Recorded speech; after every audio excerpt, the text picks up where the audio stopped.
check out this video on the House of Machismo podcast. It's House of Machismo. So how is it that you find yourself like sourcing for funding or resources for your project? Oh God, it's different every time, like, I've done crowdfunding and it's. Does that work? Has it been helpful?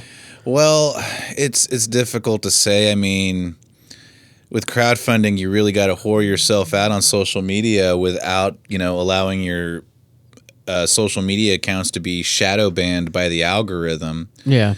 And you need, the dedication of your entire team to consistently be pushing. But, if your team is, working left and right on other projects just to survive and pay their bills, you can't really expect them to, constantly be sharing your campaign. Yeah. It's emails and posting and live videos day in and day out, and it's a full-time job. And frankly, it starts to become exhausting and embarrassing.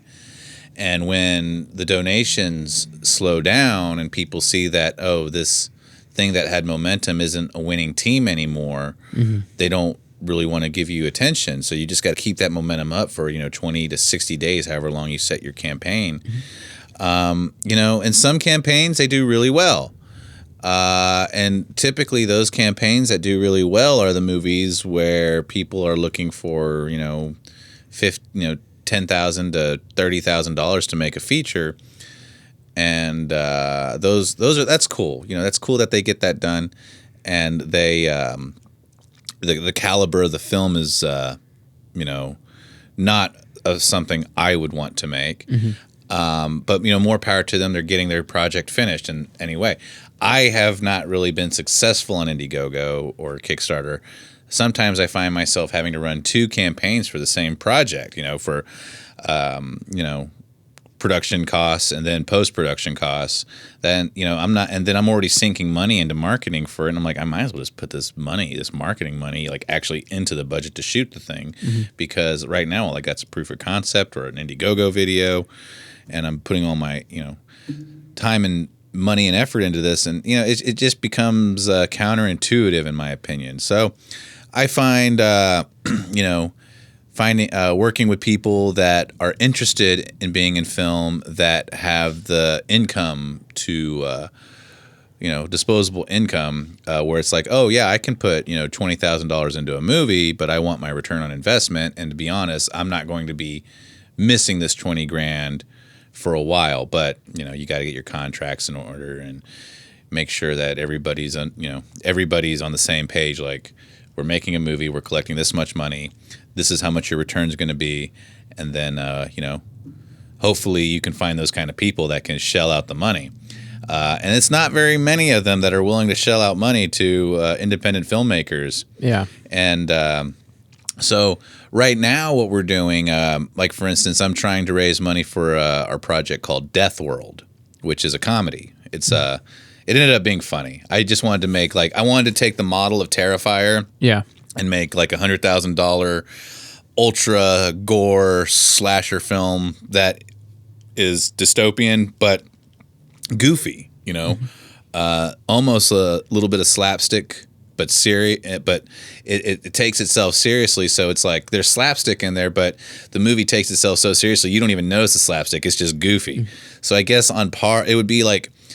If you took, let's say, the Book of Eli, which is super serious and dystopian, but you take Tucker and Dale versus Evil, which is really freaking goofy, and just outrageous, and then you just put those together. And I guess those right now in this conversation are my comparable for Death World. But so we have 3 short films in this competition called the Kino Short Film, Kino Short Film Festival.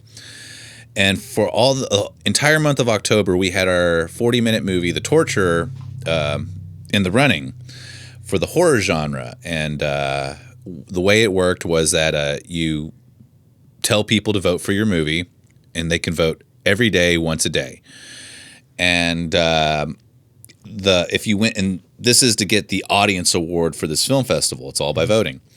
And if you win the audience award, you get $5,000. And if you win the judges award, which is the celebrity judges that this company has hired, like I don't remember a lot of their names.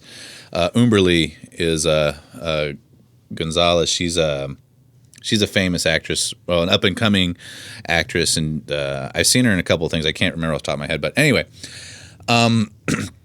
So if these judges like your short film, you win $25,000.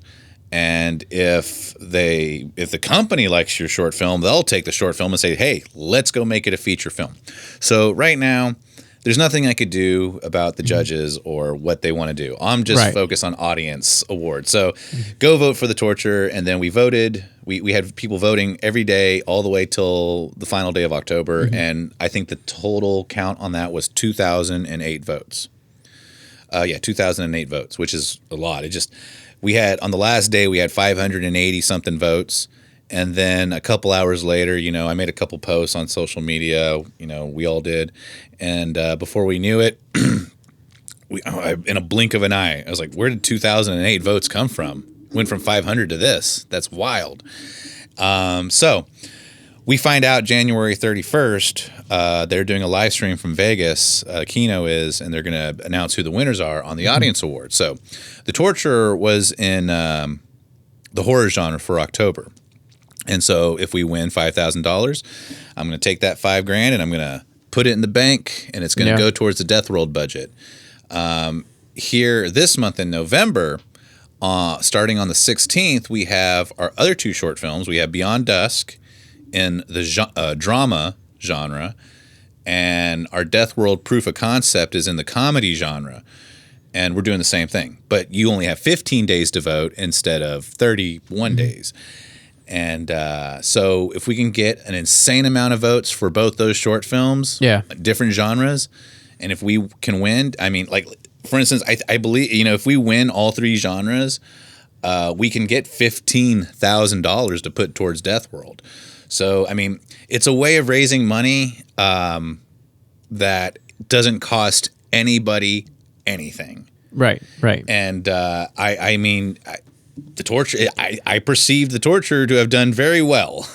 And but like I said, we find out who wins January 31st. And the reason it's so long is because in December they're doing another competition for an animation genre. And we don't have anything that's right. You have to wait for that to pass. Yeah. So and then in January we'll find out. At the end of January we'll find out what if we won. So fingers crossed that we can pull in some money to go towards Death World, and then after that we'll devise new plans on raising money for that. So raising money is one of the crappiest parts about making a movie. Because I think I've toyed with the idea of raising money in that sense, and realized that people don't donate. Don't. So basically, I just end up paying it out of pocket, unfortunately. Yeah. No, and I understand. It's just easier to do so. Well, we also got the project for Death World is fiscally sponsored by a company out of California called From the Heart Productions. And so we do have a current crowdfunding campaign going for Death World. And it's a platform called We Did It. And it's not as flashy as Indiegogo, but it's specifically from this company, From the Heart Productions. And I want to say they sponsor films that they feel have cultural significance to our world at the time. And, Death World is – the moral of Death World is essentially you can't change the past no matter how hard you try. And, here, for instance, a topic everyone hates to talk about, COVID. You can't change that COVID came and affected the entire globe, and like that history is already there forever. And some people are still astute and to everything around them regarding COVID, and they're still taking their precautions, and that's awesome of them. And other people just don't give a fuck. And with Death World, it's it's the it's dystopian and post-apocalyptic, so to speak. But I mean, the world dies like immediately fast as soon as a sentinel from another world comes and makes the Earth his playpen. And you can't change that in the story, obviously. And they think that they're fixing the planet, but But anyway, so that's why From the Heart was all about, getting involved with Death World. And then they discovered that I have another project I'm working on with Lloyd Kaufman from Trauma. And so they're all like, okay, well, we got to, work with these people. So if you go to wedidit.com or go to our website, littlesparkfilms.com, and you could find the We Did It platform, our page for donations. We still have perks up, kind of like you would for Indiegogo or Kickstarter. Mm-hmm. But what's cool is that your donation is now tax deductible. So, okay. So you get a tax deductible. You get this information. You'll get a letter from the Heart Productions that you do with your taxes, that you put in with your taxes, and you can, like, whatever you put into the movie, you can deduct. And get some money back because it's a nonprofit. It's a 501c K something. Yeah, 501c. Yeah, something. Yeah, and I have all the information posted everywhere else. I don't know it off the top of my head.